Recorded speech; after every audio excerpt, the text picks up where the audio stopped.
ஹalleluya ஹalleluya. கர்த்தருடைய பரிசுத்த நாமம் மகிமைப்படுவதாக.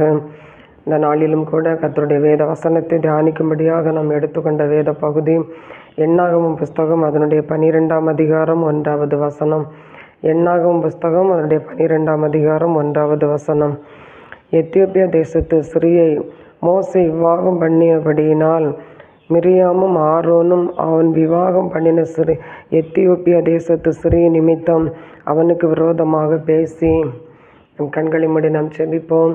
அப்பா பிதாவே, உம்முடைய நாம மகிமைப்படுவதாக. ஏசப்பா, இந்த நாளில் உம்முடைய வார்த்தைகளை நாங்கள் தியானிக்கவும் ஏசப்பா உமக்குள்ளே பலன் கொள்ளவும் தேவனாகிய கர்த்தர் கிருபை செய்வீராக. அப்பா பாதத்தில் முழுவதும் சமர்ப்பிக்கிறோம், ஏற்றுக்கொள்ளுங்க, ஆசீர்வதிங்க, கூட இருங்கப்பா. இயேசுவின் நாமத்தில் கேட்குறோம் ஜீவனுள்ள நல்ல பிதாவே, ஆமேன் ஆமேன். அல்லேலூயா. கர்த்தருடைய நாமம் மகிமைப்படுவதாக. இந்த வேத பகுதி 12ஆம் அதிகாரம் 1வது வசனத்தை நாம் வாசித்தோம். இங்கே பார்க்கிறோம், மோசே, அவருடைய சகோதரி மிரியாம், சகோதரன் ஆரோன் 3 பேரை குறித்து நாம் இந்த இடத்துல பார்க்கிறோம்.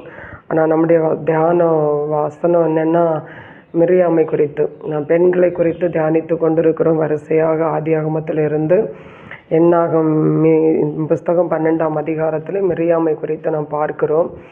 இந்த இடத்துல ஆரோனும் மிரியாமும் ஒரு என்ன சொல்லுகிறது வார்த்தையை பேசி கொள்ளுகிறார்கள். மோசேக்கு விரோதமாக, மோசேயுடைய மனைவிக்கு விரோதமாக பேசுவதை பார்க்கிறோம். மோசேயுடைய மனைவி எத்தியோப்பியா தேசத்து ஸ்திரீயானவள். எத்தியோப்பியா தேசத்து ஸ்திரீயை குறித்து இவர்கள் பேசுகிறார்கள். பாருங்கள், எத்தனை வருஷத்துக்கு பிறகுக்கு மோசே பிறந்தது எகிப்தில், வளர்ந்தது எகிப்தில், கலைகள் கற்றுக்கொண்டது எல்லாமே எகிப்தில். ஆனால் 40 வருஷத்திற்கு பிறகு அவர் எகிப்தில் இருந்து வந்து மீதியான் தேசத்துக்குள்ளே வந்து அங்கே மிரியாம் தன்னுடைய மனைவியாகிய சிப்போராளை அவர் விவாகம் பண்ணுகிறார். அங்கே அவர் சிப்போராளை விவாகம் பண்ணுகிறான். விவாகம் பண்ணி 40 ஆண்டுகள் ஆயிற்று. அவர் ஊழியத்திற்குள்ளே வரும்போது 80வது வயது, 80 வருஷம் தாண்டிற்று. இப்போ அவங்க சொல்லுங்க, அந்த ஸ்திரீயை குறித்து இவங்க 2 பேரும் பேசி கொள்ளுகிறார்கள். என்ன பேசினார்கள், என்ன சொன்னார்கள் என்பதை குறித்து அந்த இடத்துல தெளிவாய் கொடுக்கப்படவில்லை எனக்கு அன்பானவர்களே.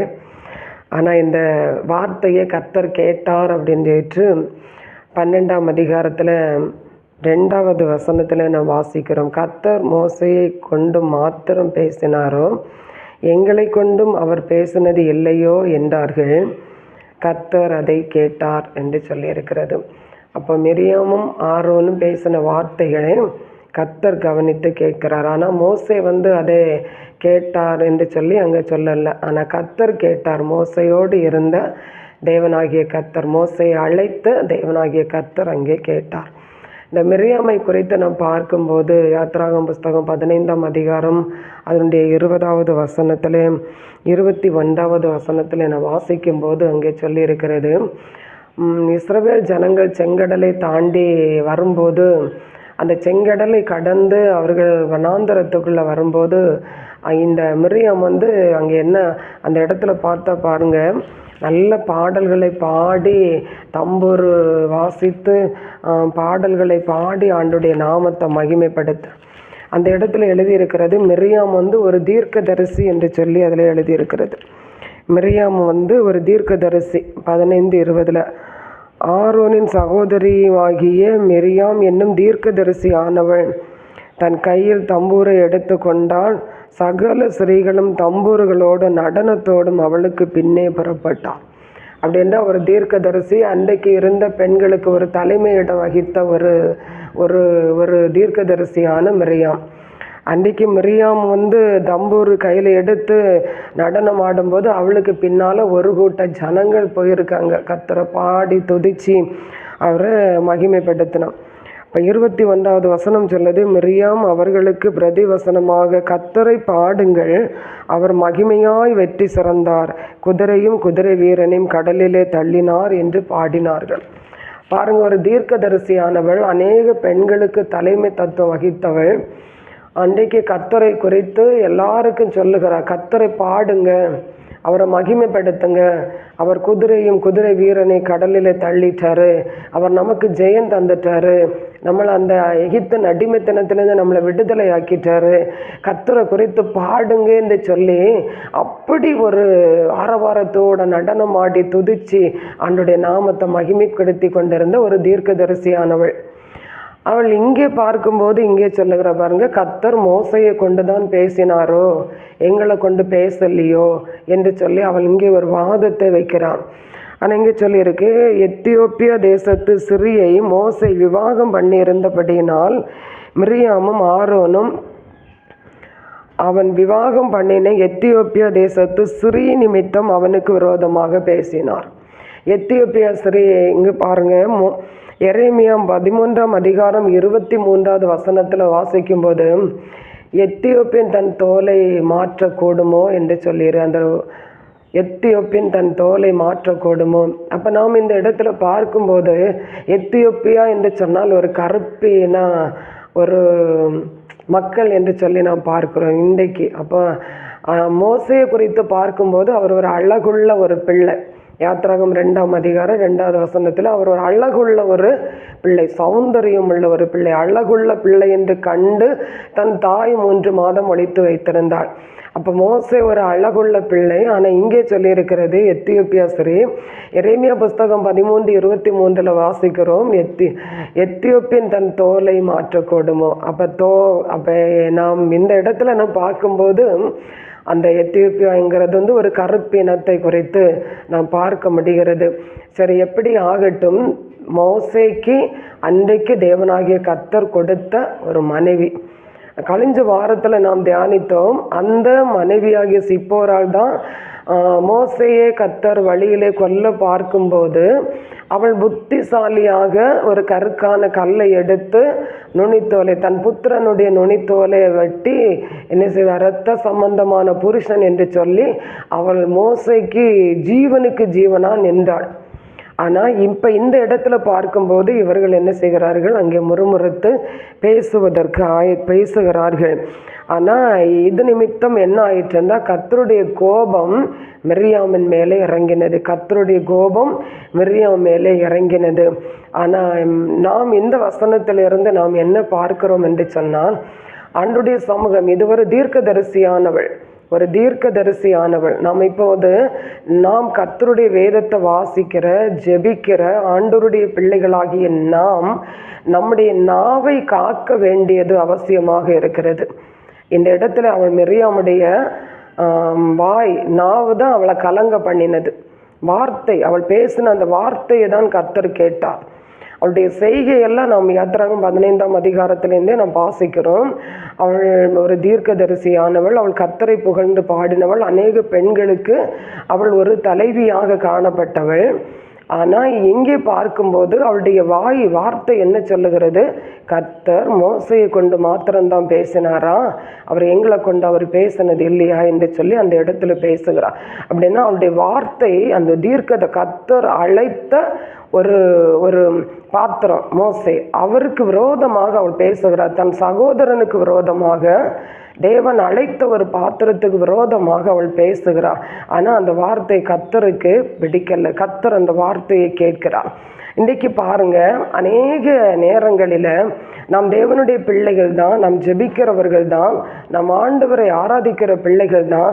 ஆனால் சகோதரங்களே, நீங்களும் நானும் ஒன்று கவனிக்க வேண்டியது, தேவ சமூகத்தில் மனம் பதறி நாம் எதையும் பேசக்கூடாது. நம் ஊழியக்காரங்களுக்கு விரோதமாக எந்த வார்த்தையும் நாம் பேசக்கூடாது. தேவன் அதை ஆமென் ஸ்தோத்திரம், அவர்களை கனத்துக்குரியவர்களாக கர்த்தர் அழைத்திருக்கிறார். நாம் அவர்கள் விழுந்தாலும் எழுந்தாலும் அவர்கள் கர்த்தருக்கு கணக்கு கொடுக்க வேண்டும். கர்த்தர் அவர்களுக்குரியவர், அவர் கர்த்தருக்குரியவர். அவர்களுடைய காரியத்திலே நாம் தலையிடுவதற்கு நாம் யாரும் இல்லை. அந்த விஷயத்திலே நாம் ஞானமாக நம்முடைய நாவை காத்து கொள்ள வேண்டும். ஹல்லேலூயா, கர்த்தருடைய நாம மகிமைப்படுவதாக. மோசே தேவனால் அழைக்கப்பட்ட ஒரு பாத்திரம். நாம் கடந்த நாட்களே தியானித்து கொண்டிருக்கிறோம். அந்த மோசைக்கு விரோதமாக தன் சகோதரி ஆகிய மிரியாம் பேசின வார்த்தை, அது கர்த்தர் கேட்டார், அந்த இடத்துல அவர் கோபம் உண்டார் என்று சொல்லி பார்க்கிறோம். இன்றைக்கி நாம் சபைக்கு நாம் கடந்து போகிற சபையின் ஊழியர்களாக இருக்கட்டும், மூப்பர்களாக இருக்கட்டும், தேசத்தில் காணப்படுகிற ஊழியர்களாக இருக்கட்டும், அபிஷேகம் பண்ணப்பட்ட பிள்ளைகளாக இருக்கட்டும், நாம் பேசுகிற வார்த்தை ஞானமாக பேச வேண்டும் என்பது தேவனாகிய கர்த்தர் நமக்கு மிரியாம் மூலம் கொடுக்கிற ஒரு நல்ல எச்சரிப்பாக இருக்கும். முதலாவது.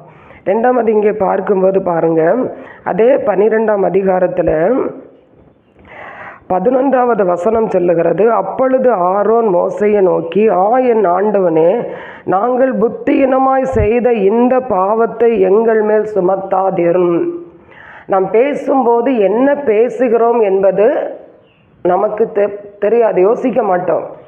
வாயில் வந்தது போல் என்ன செய்கிறோம், பேசிடுவோம். என்ன பேசுகிறோம், யாரை குறித்து பேசுகிறோம், இந்த தேவ மனிதன் இது யாரால் அபிஷேகம் பண்ணப்பட்டவர், யாரால் அழைக்கப்பட்டவர் என்று நாம் எதையுமே என்ன செய்ய மாட்டோம், யோசிக்க மாட்டோம். அவர்களை குறித்து, அவருடைய மனைவியை குறித்து, பிள்ளைகளை குறித்து நாம் பேசி கொள்ளுகிறோம். ஆனால் இங்கே சொல்லுகிறது, அந்த வசனம் 8வது வசனத்திலிருந்தே நான் வாசிக்கும்போது தெரிகிறது, கர்த்தர் மோசே ஆரோன் மிரியாமை கூப்பிடுகிறான். 9வது வசனத்தில் கர்த்தருடைய கோபம் அவர்கள் மேல் மூண்டது, கர்த்தர் போய்விட்டார் என்று சொல்லி பார்க்கிறோம். 10வது வசனம், மேகம் கூடாரத்தை விட்டு நீங்கி போயிற்று, மிரியாம் உறைந்த மலையின் வெண்மையை போன்ற குஷ்டரோகி ஆனாள் என்று சொல்லி பார்க்கிறோம். ஒரு வார்த்தை நிமித்தம் தன் வாழ்க்கை முழுவதும் ஒரு குஷ்டத்தை அடைந்து கொள்ள வேண்டிய ஒரு சூழ்நிலை வந்தது. மிரியாம் குஷ்டரோகியாய் மாறினதே ஆரோன் பார்க்கிறான். அவர் ஆசாரியர்லாம், ஆரோன் பார்க்கிறான். அவர் வந்து விழுகிறார். அப்பொழுது மோசே இடத்துல வந்து கேட்கிறார். அப்பொழுது ஆரோன் மோசையை நோக்கி, என் ஆண்டவனே, நாங்கள் புத்தீனமாய் செய்த இந்த பாவத்தை எங்கள் மேல் சுமத்தாதிரும். இப்போ மோசே வந்து எந்த ஒரு காரியத்தையும் அவங்க மேலே சுமத்தல்ல. மோசைக்காக கர்த்தர் நிற்கார். ஒவ்வொரு தேவ மனிதனுக்காக கர்த்தர் நிற்பார். இன்றைக்கு ஒருவேளை தேவ மனிதர்கள் அசட்டை பண்ணப்படலாம், மற்றவர்களால் ஏளனமாய் பார்க்கப்படலாம், நிந்திக்கப்படலாம், தூசிக்கப்படலாம். ஆனால் எப்படிப்பட்ட ஒரு சூழ்நிலையில் ஒரு தேவ மனிதர்கள் கடந்து சென்றாலும் அந்த தேவ மனிதர்களோடு அவர்களை அழைத்த கர்த்தர் அவர்களோடு கூட உண்டு என்பதை நாம் மறந்து போகவே கூடாது. அது சின்ன ஊழியக்காரர்களாக இருக்கலாம், பெரிய ஊழியக்காரர்களாக இருக்கலாம், சபை போதகராக இருக்கலாம், தனிப்பட்ட ஊழியம் செய்கிறவர்களாக இருக்கிற எந்த விதத்திலாகிலும் கர்த்தருடைய வேதாகமத்தை எடுத்துக்கொண்டு நிற்கிற ஒரு ஊழியக்காரர்கள் விரோதமாக, ஒரு விசுவாசிக்கு விரோதமாக, ஒரு தேவ பிள்ளைகளுக்கு விரோதமாக நாம் நம்முடைய நாவை அசைக்கக்கூடாது. இது மூலம் மிரியாம் நமக்கு ஒரு நல்ல பாடமாக இருக்கிறார். இன்றைக்கு ஆரோன் பார்க்கத்தக்க மிரியாமுக்கு ஒரு குஷ்டம் அங்கே உண்டாயிற்று. ஆனால் நம்முடைய வாழ்க்கையில் நமக்கு இன்றைக்கி குஷ்டம் இல்லை. ஆண்டவருடைய பார்வைக்கு நாம் தகாதவர்களாக நாம் மாறிவிடுவோம். தெய்வ சமூகத்திற்கு, தெய்வ பிரசன்னத்தை விட்டும் நாம் துரத்தப்படுவோம். ஆண்டவருடைய சமாதானம் நம்மை விட்டு எடுத்து போவோம். அவர் நமக்கு தந்திருக்கிற சமாதானம் நம்மளை விட்டு போய்விடும். நாம் பேசுகிற வார்த்தையினாலே நமக்கு மிஞ்சுவது வறுமை மாத்திரம்தான். வாயின் வார்த்தையினாலே நமக்கு மிஞ்சுவது வறுமை. நீதிமொழி புஸ்தகம் அதை தான் நமக்கு சொல்லுகிறது. ஆனால் இங்கே திரும்பி மோசே ஆண்டவருடைய சமூகத்தில் கெஞ்சுகிறார். ஆண்டவரே, இந்த ஒரு விஷயம். ஆனால் அவர் சொல்லுகிறார், தகப்பன் தன் பிள்ளையின் மேலே காரை துப்பினதுண்டானால் 7 நாள் பாளையத்துக்கு புறம்பே இருக்க வேண்டாமோ? அந்த 7 நாள் அந்த வார்த்தை நிமித்தம் அவள் பாளையத்துக்கு புறம்பாக்கப்பட்டுட்டான். பிரயாணம் தடுக்கப்பட்டது, மேகஸ்தம்பம் நின்றது. அந்த 7 நாள் முடியது வரையிலையும் ஜனங்கள் புறப்படலை. ஜனங்கள் அந்த இடத்துல என்ன செய்தார்கள், அமர்ந்திருந்தார்கள். 15வது வசனம் சொல்லுகிறது, அப்படியே மிரியாம் 7 நாள் பாளையத்துக்கு புறம்பே விலக்கப்பட்டு இருந்தால் மிரியாம் சேர்த்து கொள்ளப்படும் மட்டும் ஜனங்கள் பிரயாணம் பண்ணாதிருந்தார்கள். ஹல்லேலூயா, ஹல்லேலூயா. இந்த வார்த்தையை நம்மை சிந்திக்கணும். இந்த வார்த்தையை நம்ம ஒவ்வொரு நிமிஷம் ஆராய்ந்து பார்க்கணும். யாருக்காவது விரோதமாக நான் பேசி இருக்கேன்னா, ஏதாவது ஊழியக்காரர்களை நான் திட்டி இருக்கிறேன்னா, அவர்களுக்கு விரோதமா, குடும்பத்துக்கு விரோதமா, பிள்ளைகளுக்கு விரோதமா நான் என் நாவை அசைத்திருக்கிறேனா என்று நாம் அப்படிப்பட்ட ஒரு காரியத்தை நாம் செய்தோமானா நம்முடைய பிரயாணம் சம்பவிக்க, நம்முடைய காரியங்கள் தடைபடும், நம்முடைய ஆசீர்வாதம், நமக்கு வர வேண்டிய சுகம் தடைபடும், பலன் தடைபடும், நம்முடைய ஆசீர்வாதம் தடைபடும், பிரயாணம் தடைபடும். அது தேவனுடைய பிரசன்னம் நம்மளை விட்டு என்ன செய்கிறோம், எடுபட்டு போகும். நல்ல தேவ சமூகத்தில் எச்சரிக்கையாக இருங்க. எச்சரிக்கையாய் ஒவ்வொரு வார்த்தைகளையும் நாம் பேச கற்றுக்கொள்ளுவோம். பாருங்க, இது பழைய ஏற்பாட்டில் தானே இருக்குது. புதிய ஏற்பாட்டில் நாம் அதை குறித்து நாம் பார்க்க முடியாது என்று சொல்லி யோசிக்கிறோம். ஆனால் ரோமர் புஸ்தகம் 2ஆம் அதிகாரத்தில் அங்கே பரிசுத்த பவுல் ரோம் சபைக்கு எழுதும்போது இப்படியாய் சொல்லுகிறார். 2ஆம் அதிகாரம் 1வது வசனத்திலேருந்து 6வது வசனம் வரையிலையும் நீங்கள் இந்த வசனத்தை எடுத்து வாசிக்கணும். எண்ணாகும் புஸ்தகம் 12ஆம் அதிகாரம் அந்த வசனம் 12 1 முதல் 11 12 வசனம், அந்த அதிகாரம் முழுவதையும் நீங்கள் வாசிங்க. யாத்திராகம் புஸ்தகம் 15ஆம் அதிகாரம் 20 21வது வசனத்தை எடுத்து வாசிங்க. எப்படிப்பட்ட ஒரு தீர்க்கதரிசியானவள் ஏன் குஷ்டத்துக்குள்ளாக்கப்பட்டா, ஏன் இவ்வளவு தேவ கோபம் அவளுக்குள்ள மாற்றப்பட்ட? நம்மை நாமே ஆராய்ந்து பார்க்க வேண்டும், நம்மை நாமே ஒய்ந்து ஆராய்ந்து பார்க்க வேண்டும். ஏன் என்னுடைய வாழ்க்கையில் இவ்வளவு கஷ்டங்கள் வந்தது? நல்லா தானே போயிட்டு இருந்தது, வாழ்க்கை நல்லா தானே போயிட்டு இருந்தது, ஏன் இப்படிப்பட்ட ஒரு சூழ்நிலை என்று சொல்லி அநேக நேரம் நம்ம கலங்குகிறோம்ல. நம்முடைய வாழ்க்கை குறித்து நாம் ஆராய்ந்து பார்க்க வேண்டும். இங்கே 2ஆம் அதிகாரம், ரோமர் 2ஆம் அதிகாரம் 1லிருந்து 6 வசனங்கள் சொல்லி இருக்கிறது பாருங்க. ஆகையால் மற்றவர்களை குற்றவாளியாக தீர்க்கிறவனே, நீ யாரானாலும் சரி போக்கு சொல்ல உனக்கு இடம் இல்லை. நீ குற்றமாய் தீர்க்கிறவைகள் எவைகளோ அவைகளை நீயே செய்கிறபடியாய் நீ மற்றவர்களை குறித்து சொல்லுகிற தீர்ப்பினாலே உன்னைத்தானே குற்றவாளியாய் தீர்க்கிறாயோ. இப்படிப்பட்டவைகளை செய்கிறவர்களுக்கு தேவனுடைய நியாய தீர்ப்பு சத்தியத்தின்படி இருக்கிறது என்று அறிந்திருக்கிறோம். இப்படிப்பட்டவைகளை செய்கிறவர்களை குற்றவாளிகள் என்று தீர்த்தும் அவைகளை செய்கிறவனே, நீ தேவனுடைய நியாய தீர்ப்புக்கு தப்பித்து கொள்ளலாம் என்று நினைக்கிறாயா? அல்லது தேவ தயவு நீ குணப்படும்படி உன்னை ஏவுகிறது என்று அறியாமல் அவருடைய தயவு, பொறுமை, நீடிய சாந்தம் இவைகளின் ஐஸ்வர்யத்தை அசட்டை பண்ணுகிறாயோ? உன் மன கடினத்திற்கும் குணப்படாத இருதயத்திற்கும் ஏற்றபடி தேவனுடைய நீதி உள்ள தீர்ப்பு வெளிப்படும் கோபாக்கனை நாளிலே உனக்காக கோபாக்கனையை குவித்து கொள்வாயே. தேவன் அவனுடைய கிரியைகளுக்கு தக்கதாக அவனுக்கு பலனளிப்பார். அவனுடைய கிரியைகளுக்கு தக்கதாக அவனுக்கு பலனளிப்பார். கர்த்தருடைய வசனம் சொல்லுகிறது, நான் உங்களை நியாயம் தீர்ப்பதில்லை, நான் சொன்ன வார்த்தையே உங்களை நியாயம் தீர்க்கும் என்று சொல்லி. அப்படின்னா நம்முடைய நாவை காத்து கொள்வது மிக மிக அவசியமானது ஒன்று. நம்முடைய நாவு எப்படிப்பட்ட வார்த்தைகளை பேச வேண்டும், எதை பேசக்கூடாது என்று சொல்லி ஆண்டவருடைய சமூகத்தில் வேத வாக்கியம் நமக்கு சொல்லி தந்திருக்க, எழுதி தந்திருக்கிறார்கள். புத்தி பிசகினால பேசிவிட்டேன் என்று சொல்லி தூதனுக்கு முன்பாக சொல்லாதே என்று சொல்லி இருக்கிறது. அப்போ நம்முடைய நாவுக்கு யாக்கோப்பு சொன்னது போல கடிவாளம் போட வேண்டும். நம்முடைய நாவுக்கு கடிவாளம் போட வேண்டும். நம்முடைய நாவு ஒரு நெருப்பு என்று சொல்லப்பட்டிருக்கிறது. அந்த நெருப்பு ஒரு சின்ன குச்சி கொளுத்தி, ஒரு சின்ன தீக்குச்சை கொளுத்தி காட்டில் போட்டால் மொத்த காடும் எரிந்துடும். அதே போல் ஒரு வார்த்தை நம்முடைய மொத்த வாழ்க்கையும் அது என்ன செய்யும், கரைபடுத்தி விடும். அதனால் மிரியாமுடைய வாழ்க்கையில் அவருடைய வார்த்தை அவருடைய வாழ்க்கையை கரைபடுத்தினது. மிரியாமுடைய வார்த்தை அவளை கரைபடுத்தினது, காயப்படுத்தினது, குஷ்டத்துக்குள்ளாக கொண்டு போகப்பட்டது. தேவனுடைய சமூகத்தில் அவள் ஒரு குற்றவாளியாக 7 நாள் பாளையத்திற்கு புறம்பே இருக்க வேண்டியதாக இருந்தது. இந்த வசனங்களை நாம் தியானிப்போம். ஆண்டவருடைய வருகை சமீபமான நாட்கள். நம்மை நாமே 1 கொரிந்தியர் 11:31 படி நம்மை நாமே நிதானித்து அறிவோம். நாம் நியாயம் தீர்க்கப்படாதபடி கர்த்தருடைய பிரசன்னத்திற்கும் அவருடைய மகிமைக்கும் நாம் ஆயத்தமாக காத்திருக்க, கரை திரை முதலாய் இல்லாத ஒரு சபையாய் அவருக்கு முன்பாக உள்ளான ஆமை ஸ்தோத்தரிக்கிறோம், மணவாட்டி பூரண ஆமை ஸ்தோத்தரிக்கிறோம், ஒரு மணவாட்டியாக உள்ளான மகிமையுடைய ஒரு மணவாட்டியாய் ஆவி ஆத்மா சரீரம் குற்றமில்லாததாய் ஆமென் அசைவில்லாத ராஜ்யத்திற்குள்ளே நாம் பிரவேசிப்பதற்கு நம்மை ஆண்டவருடைய சமூகத்தில் ஒப்பு கொடுப்போம். நம்முடைய ஒவ்வொரு அபயங்களையும் தேவ சமூகத்தில் ஒப்பு கொடுப்போம். ஆண்டவர் இந்த வார்த்தைகளை கொண்டு நம்மோடு இடைப்பட்டு இருக்கிற இந்த வார்த்தையை கொஞ்சம் ஆராய்ந்து பாருங்க. நான் எதில் தவறு இருக்கேன், நான் எப்படி நான் நடந்து கொள்ளுகிறேன், நான் எப்படி பேசுகிறேன் என்று சொல்லி நாம் கேட்க வேண்டும். பாருங்க, ஆண்டவருடைய சமூகத்தில் தாவீது சொல்லும்போது இப்படியே சொல்லுகிறார், அபிஷேகம் பண்ணின கர்த்தருடைய தேவன் தாசன் மனுஷனுக்கு விரோதமாக நான் எப்படி நான் கையை நீட்ட முடியும்?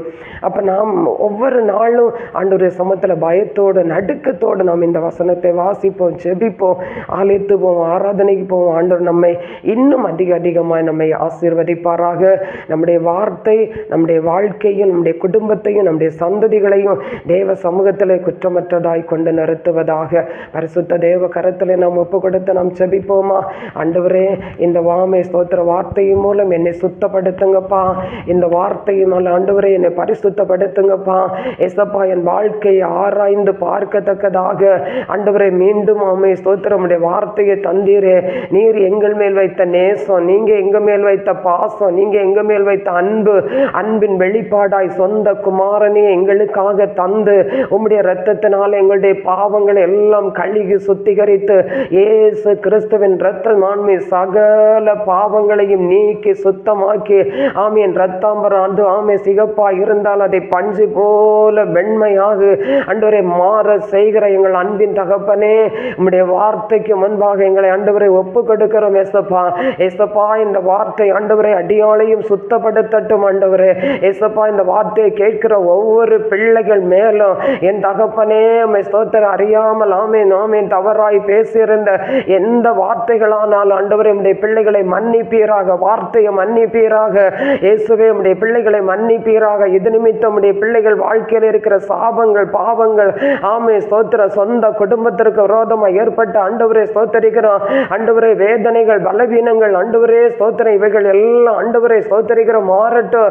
ஏசப்பா, ஒவ்வொருவரும் அந்த வார்த்தையை கேட்கிற ஒவ்வொரு பிள்ளைகளும் மனம் திரும்ப ஆண்டவருடைய சமூகத்தில் ஆண்டவரே ஒப்பு கொடுக்கும்படியாக தகப்பனே நீர் உதவி செய்ய வேண்டும் என்று செபிக்கிறோம்ப்பா. நீங்க உதவி செய்யும்படியா செபிக்கிறோம். ஆண்டவரே, இந்த வார்த்தையுடைய பிள்ளைகளாக எங்களை சுத்தப்படுத்தட்டும். ஒன்று கூட நம்முடைய கல்வாரி ரத்தம் ஒவ்வொரு பேர் மேலும் இறங்கட்டும். நாவை சுத்தப்படுத்தும் இயேசுவே.